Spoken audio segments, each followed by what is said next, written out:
ఎందుకు వెళ్ళాలనుకున్నాడు సీజర్ దగ్గరికి? తను చచ్చిపోయే రోజులు దగ్గర పడ్డాయి, సీజర్కి సువార్త చెప్పాలి. ఏం వాడుకున్నాడు? చట్టాన్ని వాడుకున్నాడు.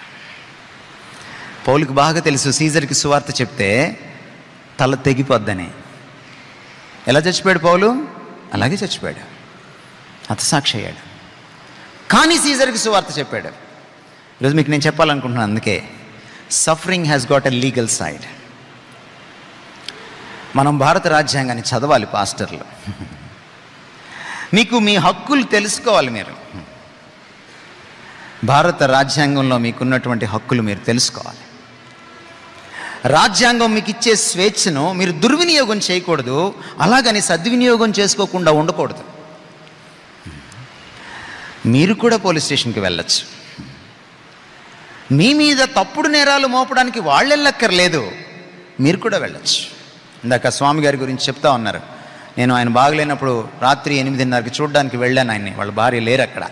ఆవిడకి ఫోన్ చేస్తే వాళ్ళ బ్రదర్‌ఇన్‌లా ఎత్తారు. ప్రార్థన చేసి వచ్చాను. అప్పటికి ఆయన్ని చూసి మళ్ళీ ఇప్పుడు చూసి చాలా సంతోషిస్తున్నాను నేను. చాలా మెరుగుపడ్డారు ఆయన. తప్పకుండా ఇంకా మెరుగుపడతారు. కొన్నిసార్లు మనల్ని పోలీస్ స్టేషన్కి తీసుకెళ్తారు, మీరెందుకు వెళ్ళరు? అలా వెళ్ళడం దేవుని చిత్తం కాదనుకుంటారు మీరు. మీకు చెప్తున్నాను నేను ఈ రోజున, పౌలు చట్టాన్ని వాడుకున్నాడు.